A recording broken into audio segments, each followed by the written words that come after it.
Howdy. Welcome back to Dion Talk. The nightmare of the 40-year mortgage. I see a lot of this going around. I actually see comments like this on Facebook where people say, oh no, the bank is going to make more money. Look at how much interest we're going to pay over the length of this loan if we go with a 40-year mortgage. And before the end of this video, I am going to explain the actual nightmare, the scary thing, the thing that sucks about the 40-year mortgage. But first, I want to talk about the benefits and the reason why it's actually the way I would prefer to go. So what I did is I went to the CDS rental calculator app and I ran the numbers on a 30-year loan or a 40-year loan with pretty much the same numbers that were in that post. Numbers that are very close to the numbers that a friend of mine just closed on a duplex for. So we're going to be using a purchase price of $500,000. My friend's rents are $2,250 each side, so $4,500 coming in. After principal, interest, taxes, and insurance, and after setting aside for repairs, maintenance, and vacancy, and considering all of the expenses, her cash flow every month is $824. So $824 a month coming in with a 30-year mortgage. We're assuming that everything remains the same. The purchase price of the property, the rents coming in, any expenses that you would have like an HOA or property management, everything's going to be the same in these two loans. The only thing we're going to be changing is that you have a 30 or a 40-year loan option. So with a 30-year option, she's making $824 a month. That's not bad. That ends up being about an 8.8% cash on cash return. Over 30 years, she's going to be making around $296,000 in profit. So over 30 years, she makes almost $300,000, $296,000. And the bank only gets interest for 30 years.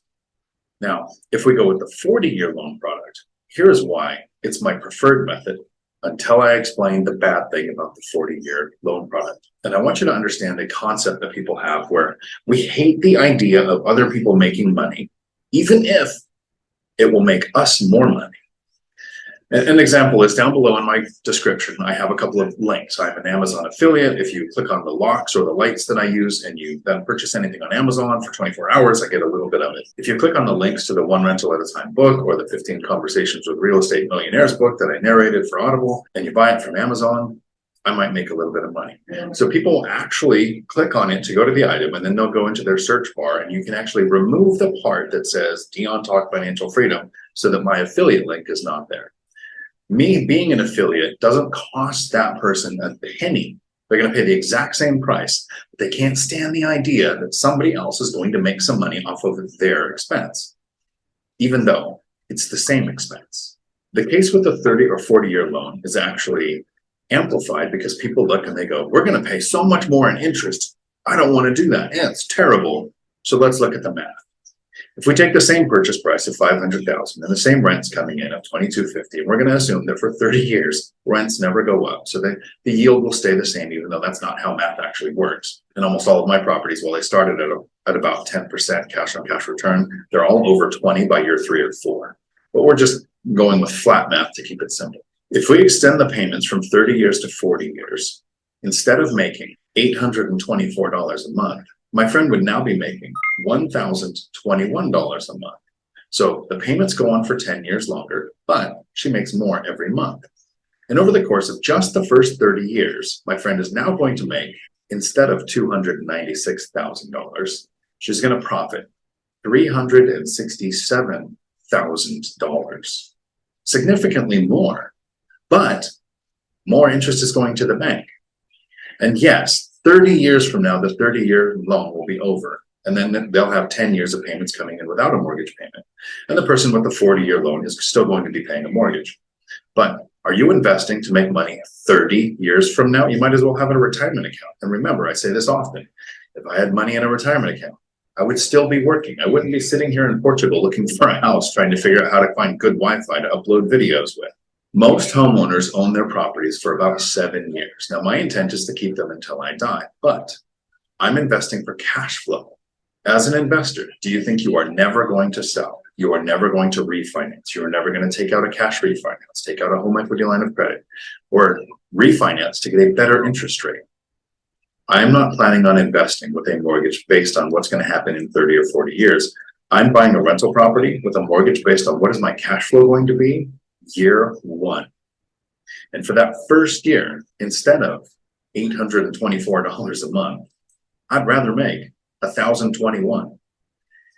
More cash flow means more money to invest now to grow your portfolio faster and sooner, retire early, reach financial freedom, and make work completely optional.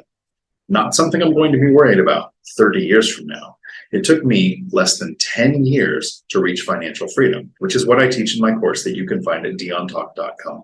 You can also find the binder strategy there for free, which is the strategy that gets your tenants to ask you to raise the rent, which is one of the main reasons why my yield starts out around 10%, but is quickly above 20%. And in that free binder, of course, I also give away my spreadsheet that I use to run my business and my seller financing letter. You can get all of that for free. And at the beginning of this video, I said that I would explain the actual nightmare of the 40-year loan, the problem with it, the thing that I think is going to suck. In the early 70s or 60s, before I was born, we had 15-year mortgages. We had very short mortgages. It wasn't until the 70s that we came out with 30-year mortgages, and we've had adjustable rate mortgages for most of this time. But now it's kind of normal to have a 30-year mortgage. So home prices are based on what investors and home buyers can buy with payments based on a 30-year mortgage. So right now, if you're looking at a property and you have the loan option that, for example, Convoy Home Loans offers a 40-year or a 30-year mortgage, you can choose which one you want. Right now, if you're looking at properties that people will buy with a 30-year mortgage, you can actually make that extra money that I talked about by getting the 40-year loan product. But as 40-year loan products become more and more normal, like the 30-year loan product became more and more normal from the 15-year, that's just going to drive home prices up. Because when you lower the payment, you increase the amount that a person can purchase a property for to bring their payment back up to where it was with a 30-year loan. So right now for this year, maybe into next year, the 40-year loan option will lower your payments. But soon, the 40-year loan is going to be normal. It's going to be what's expected to get your payment where you want it, and home prices will go up. So I'm very sorry, Crash Bros, but here's yet another reason why home prices are not going to drop significantly. More loan options are going to come out that allow people to push the prices up even further than where they are now. So if you're looking at buying a property and you run the numbers, don't worry about what the bank is going to make. That actually doesn't impact you. Worry about what you're going to make. If you can increase your cash flow, that's the route that I go because I'm investing for cash flow. I hope this video at least made you think. Until my next video, thanks for coming to my Dion Talk. We're sorry, the number you have dialed is not in service at this time. And I will be doing updates on my Portugal house shopping. But not today.